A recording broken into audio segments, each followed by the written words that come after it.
So India recently became the fourth largest economy beating Japan, और अगले 3 सालों में इंडिया जर्मनी को बीट करके थर्ड लार्जेस्ट इकोनॉमी बन सकता है।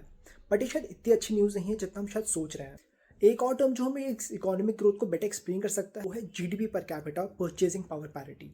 परचेजिंग पावर पैरिटी को समझने के लिए एक छोटा सा एग्जांपल लेते हैं।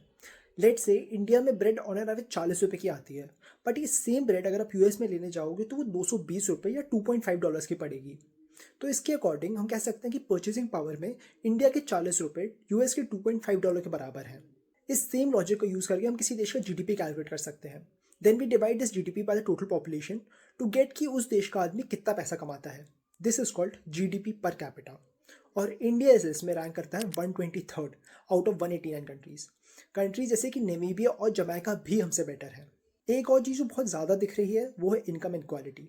बेसिकली अमीर आदमी और अमीर होता जा रहा है और गरीब आदमी और गरीब। कई रिपोर्ट्स के अकॉर्डिंग 1% ऑफ इंडियंस अब 40% वेल्थ होल्ड करते हैं। बट अगर आप ये सवाल अब गवर्नमेंट से पूछोगे तो आपको ये जवाब मिलेगा। आप इसको कैसे देखते हैं जो इनकम इनक्वालिटी का विषय? तो क्या सबका सब गरीब होने चाहिए?